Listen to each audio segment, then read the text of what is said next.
Y sean todos bienvenidos también al discipulado un jueves más de Somos Head.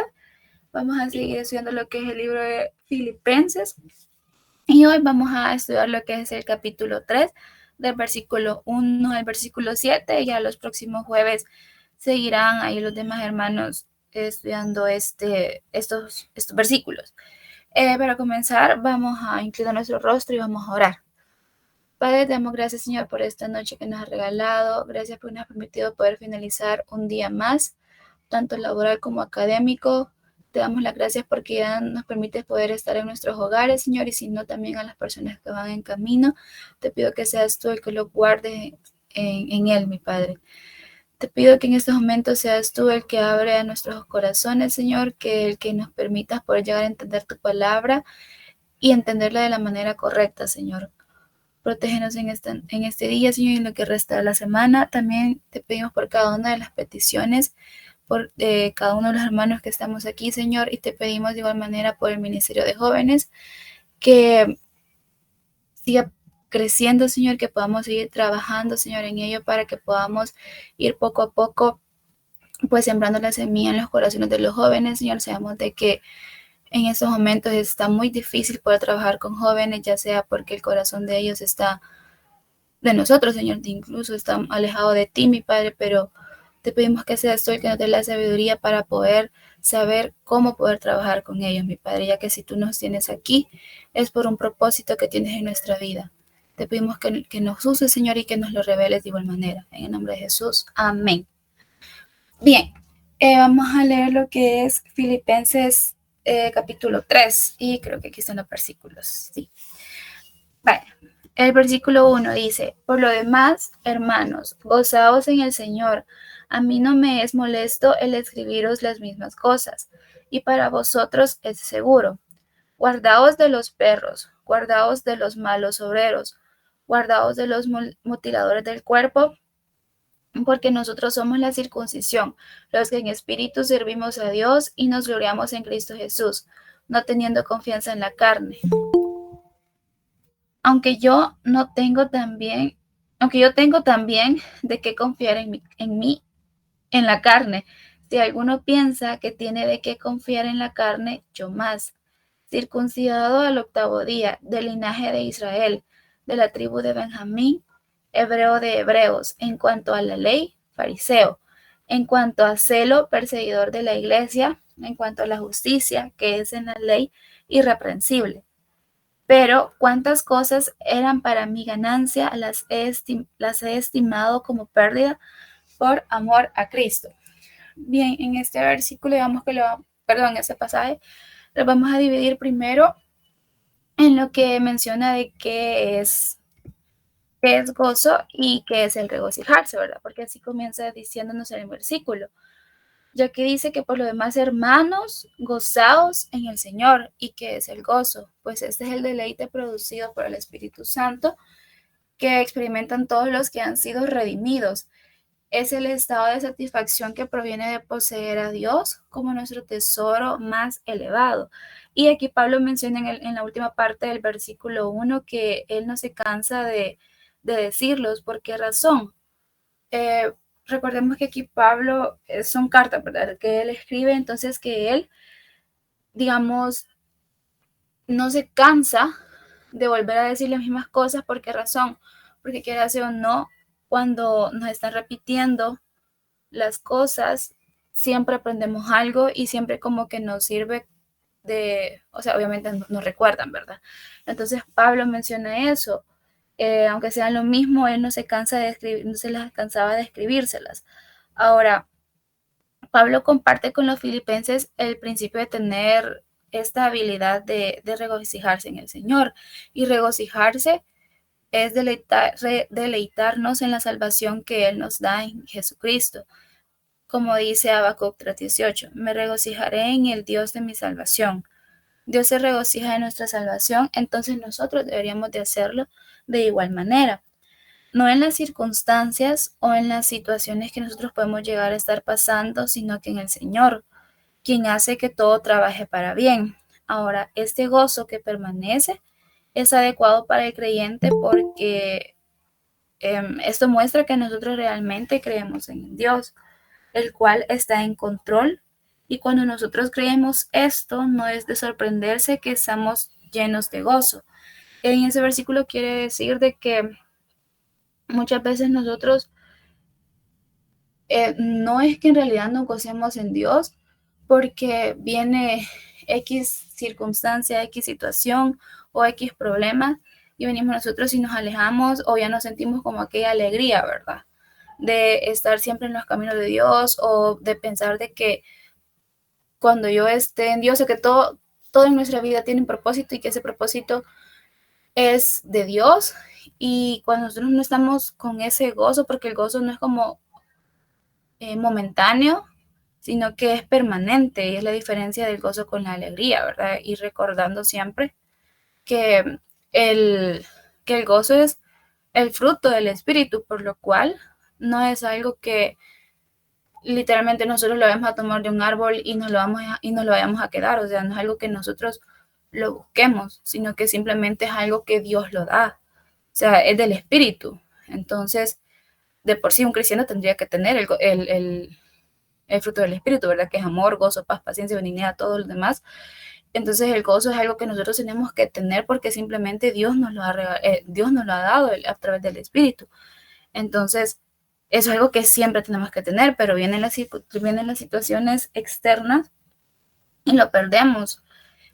Ahora, ¿qué es lo que nos aleja de poder llegar a tener como este gozo, además de las situaciones externas que les mencionaba, ¿verdad? Porque les damos más importancia, ya sea a nuestro trabajo, a nuestros estudios, a nuestra familia incluso. Y yo sé que ahorita no, yo no soy una madre, ¿verdad? Pero es primero Dios en un futuro muy lejano. Espero serlo, que Dios me dé ese privilegio, pero, o sea, hay padres que ponen primero a sus hijos antes que a Dios, cuando no tiene que ser así. Y yo sé que a veces obviamente pues es el amor de los padres es incondicional y es muy diferente, ¿verdad? Yo ahorita no lo puedo comprender, pero muchas veces nosotros nos alejamos del primer amor, como lo menciona la Biblia, ¿verdad? Y a veces lo hacemos sin darnos cuenta, por lo menos a veces en el estudio que, no sé, absorbe bastante tiempo, entonces uno poco a poco se puede ir alejando, igual en el trabajo, incluso hasta hay enfermedades que nos pueden alejar de Dios porque nos centramos más en aquello por lo que estamos pasando y no llegamos a entender el por qué Dios nos está poniendo esa situación, sino que solo nos enfocamos en eso y olvidamos que Dios es el que nos puso en esa situación y es el único que nos puede llegar a sacar de ello. Entonces, ¿qué es lo que puede llegar a destruir o alejarnos de este gozo? Y en el versículo 2, quiero ver guardado, sí, en el versículo 2 menciona tres cosas: perros, malos obreros y los mutiladores del cuerpo. Aquí los perros no es como, o sea, los animales domésticos, ¿verdad? Que nosotros tenemos en la casa o podemos ver un animalito, no, sino que esta palabra la utilizaban los judíos como algo despreciativo, que era lo mínimo, porque estos animales pues comían lo que era la basura. Y en este versículo vendría siendo como una advertencia sobre la religión exterior, que en este caso sería de los judíos. Más adelante lo voy a mencionar como judíos legalistas. Y en este pasaje dice que esto parece como un súbito cambio de tema, pero es una conexión muy vital con lo que es el versículo previo. ¿Qué es lo que realmente nos destruye o nos regocija del Señor? Es el pensar que las circunstancias externas son la cosa más importante y ese quitar la vista del Señor que mora en nosotros para prestarles más atención a las circunstancias externas, que son las que, entre comillas, nos preocupan, ¿verdad? Y son las que consideramos mucho más importantes que pensar que Dios es el que nos va a sacar de ello o a quien le podemos llegar a pedir ayuda. Así que él advierte sobre ciertos falsos maestros que estaban haciendo como que eran cristianos, que trataban de conseguir que la gente enfocara su fe en cosas exteriores. Los términos que utiliza para describir estos hombres eran audaces y francos, y esto los llama como tres cosas, que son los perros, los malos obreros y los que mutilan el cuerpo. Esta referencia a los perros pues no son a las mascotas que tenemos, sino que eran los perros callejeros y que estos pues comían basura, ¿verdad? El término perro es un término de reproche que utilizaban tanto por los judíos como por los gentiles. A causa de lo que se alimentaban los perros, estos eran considerados animales impuros y estos se alimentaban de la basura. Aquí a lo que Pablo está haciendo referencia era que a un grupo de hombres que continuamente llegaban a acosaban en todas las partes donde iban y seguían sus pasos, intentando enfadar a los cristianos. Normalmente, estos hombres que enseñaban lo que realmente era más que todo lo que es la ley de Moisés y las restricciones del pacto mosaico, y especialmente a circuncidarse si uno quería llegar a ser cristiano de verdad. Pero estas cosas pues no son como nosotros las conocemos hoy en día, ¿verdad? No sé si se recuerdan que las pasadas estábamos mencionando lo de que es la verdadera circuncisión. De hecho, en este pasaje lo menciona, ¿verdad? Y tiene mucho que ver. Y con los malos obreros a causa de su favor, estos estaban buscando incansablemente convertir a los jóvenes creyentes a sus puntos de vista, a tratarles de nuevo bajo la esclavitud de las restricciones legalistas.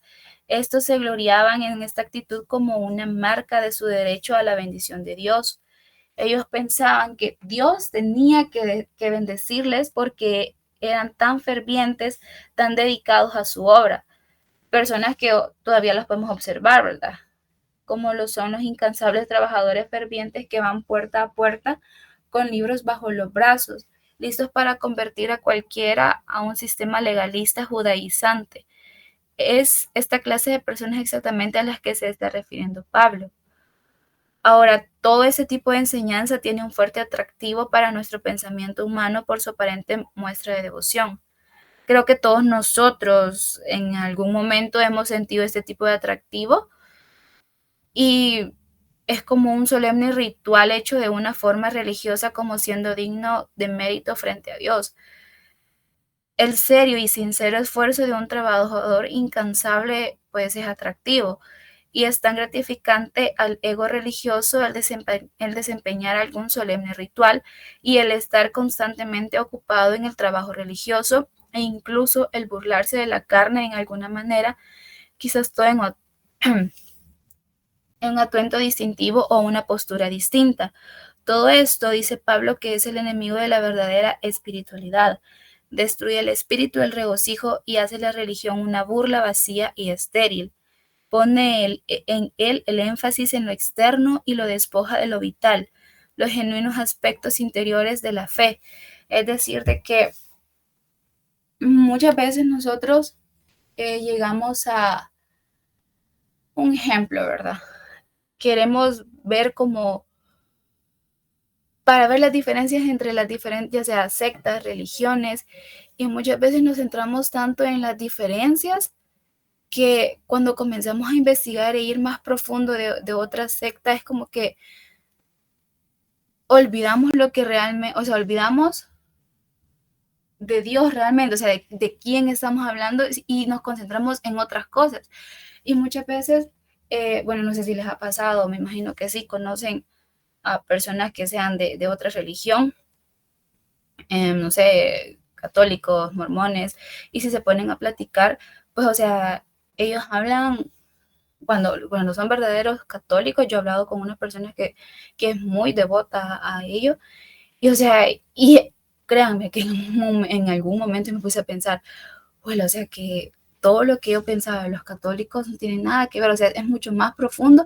Y yo decía, o sea, de cierto modo tiene razón a lo que él me está diciendo, pero yo me remontaba también a lo que mencionaba y a lo que he leído en la Biblia y a lo que yo he estudiado, y por un momento sí es como que llegan, o sea, de tanto escucharlos hablar, te llegan como hasta a convencer, no a convencer, pero como que sí, no sé, como que te ponen a pensar un poco más.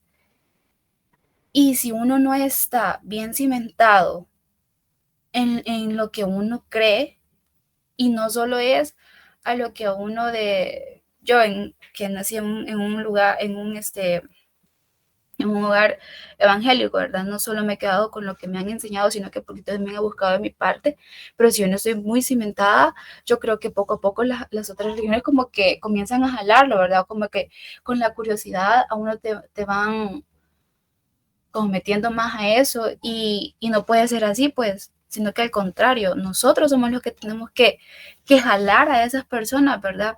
Comenzar a hablarles más de la palabra de Dios y no hablarles solo superficial, porque créanme que superficialmente obviamente no funciona, no es que funcione, sino que no es suficiente para personas que realmente conocen de la Biblia, que realmente tienen la necesidad de conocer a un Señor, que tienen la necesidad de conocer a un Salvador y entender el por qué. Y nosotros es donde aquí menciona Pablo de que estas religiones o estas personas que creen mucho en la ley, como que nos comienzan ahí a endulzar el oído, ¿verdad? Como nos menciona. Y, y no puede ser así. Ahora, en el versículo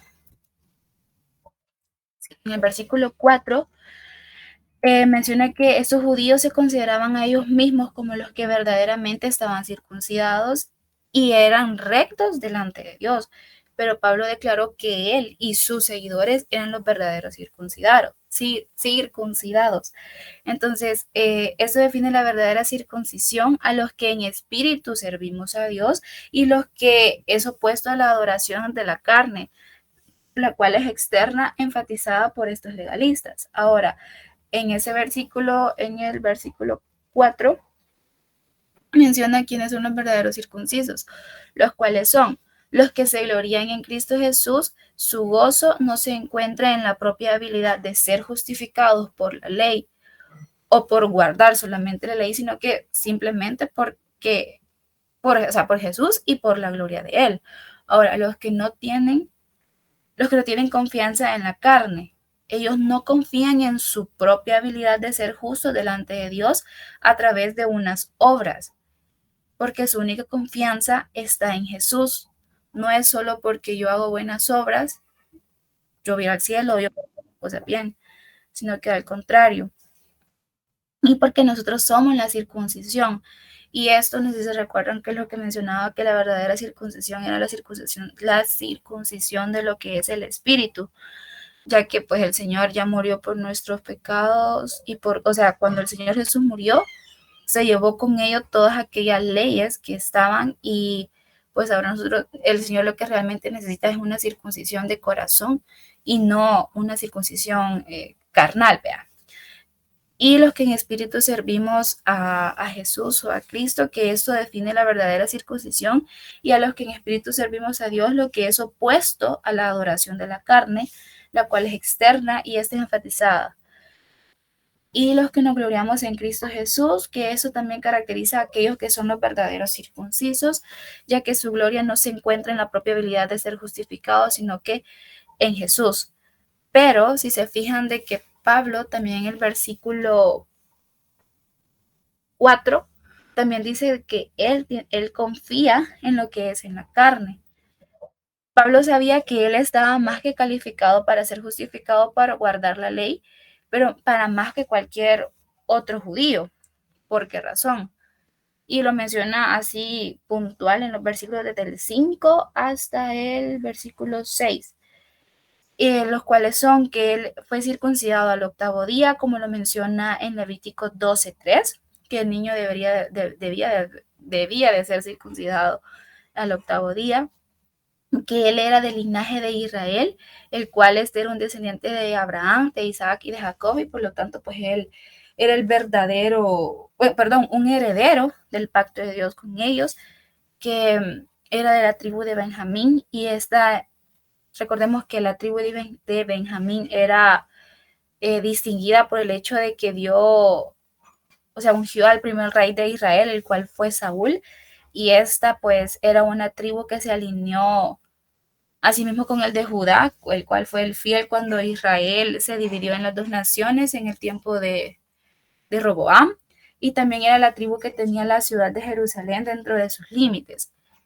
Y pues él era hebreo de hebreos y fariseo en cuanto a la ley, debido a que esto no había entre, digamos, un pueblo élite, por así decirlo, los judíos, ¿vea? Y Pablo era de una secta élite, que eran como los fariseos, por así llamarlo, ¿verdad? No es que realmente fuera así, pero estos eran quienes se hacían notar por su devoción escrupulosa de la ley de Dios, y no había muchos fariseos, nunca más de 6,000, pero ellos eran los atletas espirituales del judaísmo, y su propio nombre significaba los separados. Ellos se habían separado a sí mismos de la vida común y de los deberes comunes en orden para tener una sola meta en la vida, el cual era guardar el detalle más pequeño de la ley. Y en cuanto a lo que era el celo, que era un perseguidor de la iglesia, este no era solamente un oponente intelectual de las herejías percibidas en contra del judaísmo, sino que él también era un contendiente activo en contra de ellas. Y con lo que es la justicia, que es en la ley, que era irreprensible, esto muestra que Pablo alcanzó el estándar de justicia, el cual era aceptado entre los hombres de su día, aunque en este estándar estuviera corto ante el estándar santo de Dios. Debido a cómo la ley era interpretada y enseñada, había aquellos en aquellos días los cuales eran engañados, al pesar que en realidad eran irreprensibles, como el hombre principal, que era rico. Y eso lo menciona en Lucas 18, del 18 al 23. Entonces, por esa razón, pues Pablo decía de que él también creía en la carne. Pero viene en el versículo 7 y menciona de por qué Pablo vino y dejó todo eso. O sea, tipo, Pablo les estaba diciendo a los filipos que, que no creyeran en la carne, ¿verdad? Sin embargo, él creía en la carne, como que tenía más razón para poder creer en la carne. Pero en el versículo 7 dice, pero cuántas cosas eran para mí ganancia, las he estimado como pérdida por amor a Cristo. Entonces, ¿cuál era la base de la confianza de Pablo de que podría lograr su misión? Este podía tener la confianza en 4 cosas y, no las escribí, pero está en el versículo 7 las podemos identificar. Perdón, son las que me estaba mencionando anteriormente, que era el linaje, que venía de la tribu de Benjamín, su ortodoxia, que pues conocía la ley también y no solo era una simple persona, ¿verdad? Sino que también la actividad que él tenía y la moralidad. Pero es importante ver cuándo fue que Pablo cambió su opinión sobre esto, ya que algunos comentaristas mencionan de que este cambio de Pablo así fue cuando el reencuentro del Señor, de Dios, cuando él iba hacia Damasco, ¿verdad? Pero no sabemos en realidad lo que pasó, aunque en la Biblia menciona, ¿verdad?, que él realmente sintió ese arrepentimiento y fue donde él comenzó ese cambio, ¿verdad? Porque recordemos que después de cuando el Señor se le apareció en el camino, él fue a la casa no me recuerdo de la persona a la que fue a la casa, pero fue el que oró y el que se le cayeron ahí las escamitas de los ojos. Pero en ese momento ahí ya fue, o sea, ya fue un cambio, ¿verdad?, de corazón de Pablo. Y es donde se le cambia el nombre de Saulo a Tarso. Y este era el perseguidor que era cegado por la luz, y este fue llevado cautivo a Damasco. Inmediatamente se ocupó en otra dirección y se dedicó a otra forma de actividad de la que sintió gran orgullo. Y en esto pues creo que podemos decir con toda seguridad que durante por lo menos de 5 a 10 años después de su conversión, Pablo tenía tanta confianza en la carne como antes de la conversión. Su vida, por tanto, era tan estéril e inefectiva como cuando era Saulo de Tarso y perseguía a la iglesia como una excepción. Pues fue nacido de nuevo y el Espíritu Santo le estaba enseñando lo que necesitaba para convertirse en un ministro efectivo para Jesucristo. Esta fue una de las muchas experiencias donde Pablo aprendió que todo su trasfondo, entrenamiento y educación, linaje, la moralidad, las actividades, no añadían nada al propósito de Dios en él. Fue traído al sitio donde podía escribir cuántas cosas eran para mi ganancia, las he estimado como pérdida por amor a Cristo. Entonces, en conclusión, podemos decir que esto es algo muy importante en la vida de un cristiano, ya que No podemos llegar a confiar solo en la carne o no podemos estar confiando tanto en la carne como en Cristo y tenemos que, no sé si sería la palabra decidir, pero, o sea, no podemos estar jugando entre si Cristo o nuestra vida, en si creemos que es más educación y más oración o más el esfuerzo o más el fervor o más el estudio de la Biblia o más que cualquier otra cosa nos hará mejor sirvientes a Dios, pues estamos poniendo nuestra confianza en la carne y no es así. O sea, no solo por todo el conocimiento que yo tengo, por el que yo esté adquiriendo, ya voy a ser un completo servidor de Dios, ¿verdad? O sea, sí, Dios nos utiliza, pero ¿qué pasa en el corazón? ¿Lo estamos haciendo realmente por eso? O sea, si yo estoy estudiando la Biblia completamente, pero ¿qué pasa si en mis decisiones o en mi vida secular yo no confío en Dios? No sé, me he quedado sin empleo, no tengo que comer en un día, eh, es, estoy por dejar una materia, o sea, ¿qué pasa? ¿Qué confianza hay entonces en Dios? ¿Solo estamos estudiando por estudiar? O creo que también aquí entra lo que mencionaba Josué en el discipulado pasado y fue algo que sí me quedó como muy grabado, que él daba el ejemplo de que cuando llega un electricista, ¿vea? A la casa, de que si solo nosotros lo dejamos pasar a la casa, o sea, él no va a hacer nada. Ahora, si nosotros le explicamos cuál es el problema, va a venir él y va a comenzar a revisar, no sé, todo eso, vea, va a revisar el problema eléctrico. Entonces, es igual que con el espíritu, o sea, si el espíritu nosotros solo lo tenemos y ya, pero ¿qué pasa si nosotros no ponemos de nuestra parte, si nosotros no dejamos que él actúe? O sea, es por gusto, y no sé, eso sí me quedó como que muy grabado y es algo realmente muy importante, ¿no? Y entonces dice que Cristo es todo lo que nosotros necesitamos y Él puede llegar a suplir pues todas las necesidades que nosotros tengamos y esto es más que todo lo que les estaba diciendo de que no solo es estudiar, sino que también es actuar, ¿verdad? Porque en la misma Biblia menciona de que la fe sin obras no, o sea, es muerta, pero de igual manera, ¿de qué me sirve estar haciendo muchas obras y mi fe? ¿Qué pasa con ella? Si solo la estoy aparentando, no es mucho, ¿verdad? Porque puedo engañar a las otras personas, pero ¿qué pasa con Dios? Y una fe no es algo que se pueda aparentar tan rápido, ¿verdad? De cierto modo, el que se está engañando es uno y Dios sabe la verdadera intención de nuestro corazón. Y pues nada, eso sería el discipulado de esta noche. Espero me han podido comprender un poquito.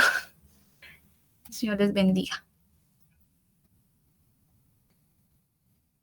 Ok, gracias, Anita. Solo voy a hacer hincapié en un par de cosas. De verdad que es interesante el hecho de que podamos poner atención a lo que la palabra de Dios nos dice. Am, Menciona el hecho de que perdemos el gozo y usted mejor que nadie no me lo van a negar que la gran mayoría lo hemos perdido. ¿Por qué? Porque estamos permitiendo que ese tipo de personas se estén acercando a nosotros. Los perros, los mutiladores del cuerpo, y no me acuerdo cuál era la tercera opción que estaba por ahí, pero es increíble que eso nos está pagando. Aparentemente nos vemos bien, aparentemente estamos bien, pero no es así. Estamos insípidos, estamos sin motivaciones. Y cuando les digo la palabra insípido, o sea, porque acuérdense que la Biblia dice que somos la sal de la tierra. Entonces, algo que no tiene sal es algo sin sabor, algo insípido. Entonces, Dios nos ha mandado dos cosas, hacer luz y hacer sal de la tierra. Entonces, la luz sirve para brillar y guiar a los demás y la sal de la tierra es para dar el sabor, el toque, ¿verdad?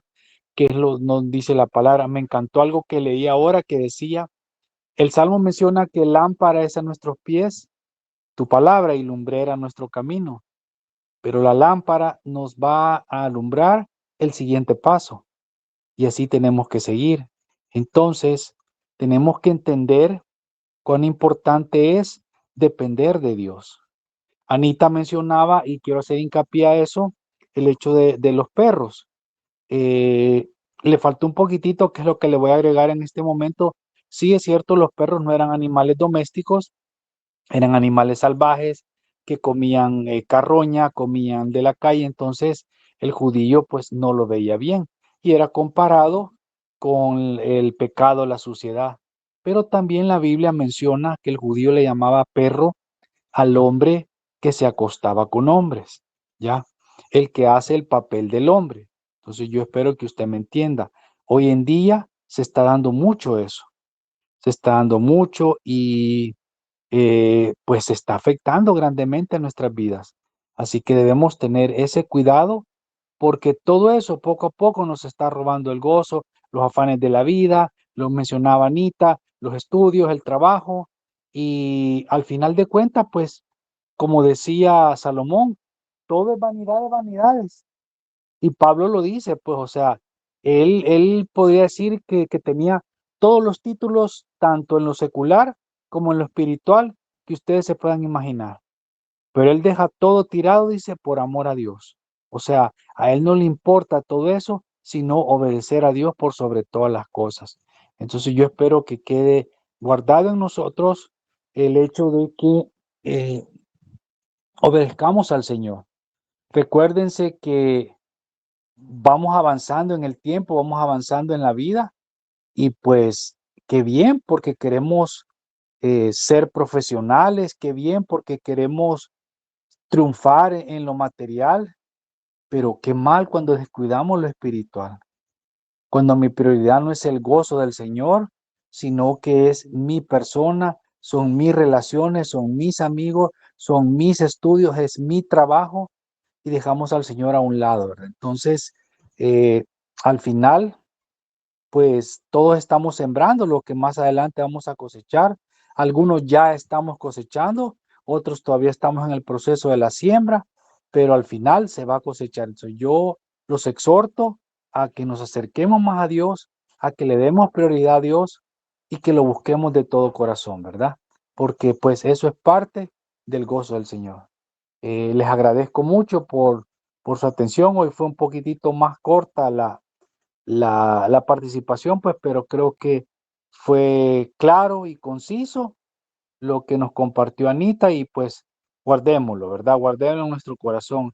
Gracias a todos por acompañarnos y nos vemos el sábado en la iglesia, ¿verdad? Los esperamos. Recuérdense que vamos a comer panes chucos después del culto y el domingo, pues los que puedan acompañarnos, vamos a ir a dar una vuelta al lugar de primeramente vamos a realizar nuestro campamento, ¿verdad? Así que vamos a orar para cerrar de la mejor manera. Señor, te agradecemos de todo corazón, Padre eterno, porque su palabra nos exhorta a buscar la verdadera circuncisión, a buscar, Señor, el verdadero gozo, que es siempre nuestra fortaleza.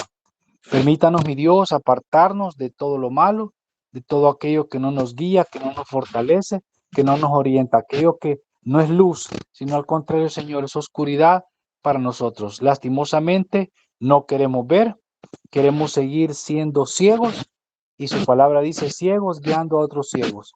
Ayúdenos, Señor, a ser verdaderamente jóvenes en victoria, a luchar contra las acechanzas del enemigo y triunfar día con día. Padre, regálenos una noche tranquila, bendíganos en todo en el nombre de Jesús. Amén y amén.